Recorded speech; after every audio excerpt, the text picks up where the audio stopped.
Woo! What are my thoughts on Slipknot's debut album?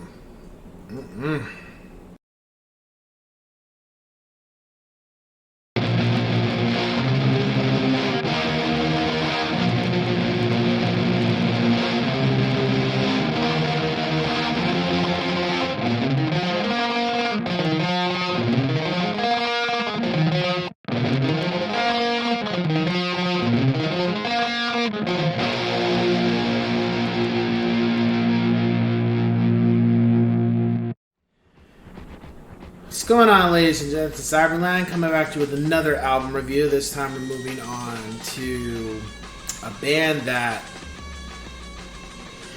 they can give Metallica some run for their money.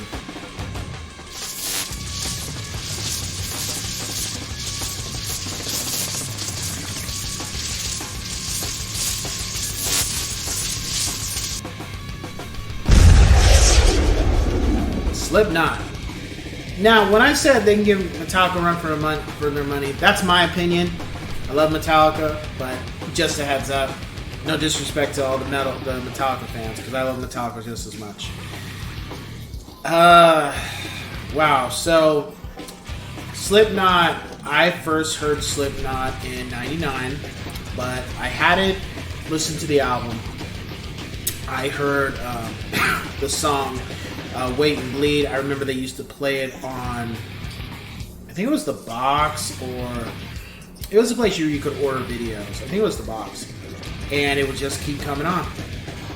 I would see this band wearing these masks, and I didn't really care about the masks. I was like, whatever. A lot of people like to talk shit about Slipknot because of the mask. I don't give a fuck about the mask. Whatever reason they have, if it's a gimmick or they wear it because it represents how they're feeling or who they are, whatever. I don't care. I listen to the band because of the music. That's what gets my attention. And with Slipknot, I really did not get into this album until I heard Volume 3. Volume 3 first got my attention. And then I would hear people talk about, oh, Volume 3 is watered down, and oh, it's not as good as the first two, and blah, blah, blah, blah, blah, blah. And I remember when I bought Volume 3, I went and picked up Slipknot and Iowa.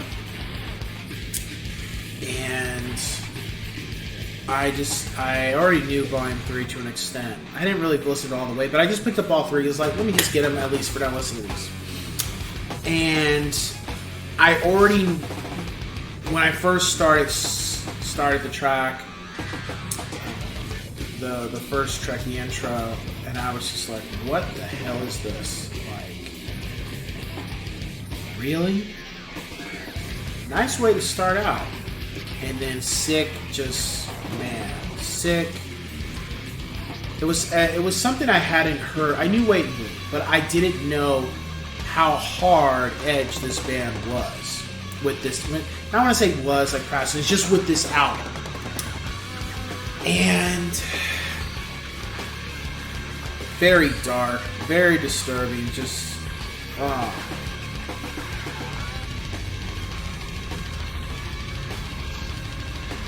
And I also felt, whereas you have Chester from Linkin Park, you have Corey from Slipknot. Like, both hard on different sides of the coin, but both hard, but then can have that melody. And it was very, very good. Wasn't a track I didn't like on Slipknot's debut. Took me a while to get to listen, to get used to this type of music, because it was just different. I hadn't heard anything like this, or I hadn't really put effort into listening to anything like this. And technically, Slipknot's first album, in my opinion, is an album not only metal but hip hop. If you listen to a couple of the tracks and stuff, and the way Corey does the lyrics, it almost sounds like he's rapping the song as opposed to kind of quote-unquote lyrically voicing the song in a rock fashion. It was more of a hip-hop fashion. And there are still to this day remnants of where he still does that with other songs, but it's not, this album is the one where it had it the most, and then moving forward he kind of changed up with that. There also is a song here called Purity that I guess something happened. I don't know if I have it on my album, but I guess there was something that happened with the intro leading into Purity that they couldn't have it on there anymore, so they re-released the album without it or something. I don't know. I think I have it, but I just heard like it's something like that. My rating for this album is 5 out of 5 yes sirs. It's a classic metal album. If you've never heard this, if you have heard Slipknot, if you want something that's abrasive and different and very angry, very dark, very hard edge, doesn't let up, then yeah, check out Slipknot's first album. And the musicianship was incredible. I've heard people say the musicianship of the guitarist and bassist Paul. I mean, he not that great, but Joey was the standout. But everybody had something to bring to the band. And then when you talk with the members, and then where they started and where they're at, they're regular people, but they all have a dark side to them, and I think that's what this album was. It was bringing in all the dark, fucked up things about each person in their life and cultivating that together to make it something. I think that's really what it was. And also Ross Robinson, the same guy that did Korn and also did Deftones. So he has a history. Bringing out the best in artists, but also the worst, I think you could say, too. My top 5 tracks is Sick, Prosthetics, Wait and Bleed, Eyeless, and Purity. The standout track for me, though, for just, I would just say how it's just played, I would say Eyeless. It's not my favorite track, but it's one of my top 5. And then, like, if you listen to the way it starts, the way it ends, it's just, you gotta listen to it to get where I'm coming from. Yeah, to this day, I know why I listened to it back in '99. I wasn't ready for it yet. It just wasn't. My mind, I wasn't mature enough to grasp what this album represented. It wasn't ready for me yet.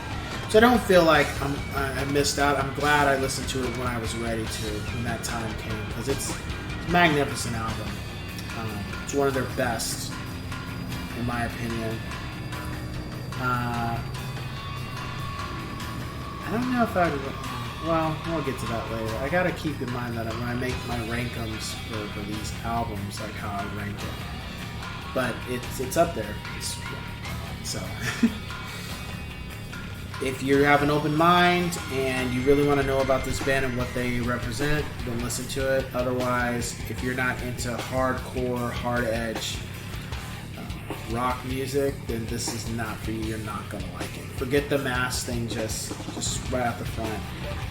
It's very in your face, very aggressive, very angry, and if that's not your cup of tea, then don't bother. But for everybody else who's just curious, you're curious about what to expect, check it out. So with that being said, cue the music.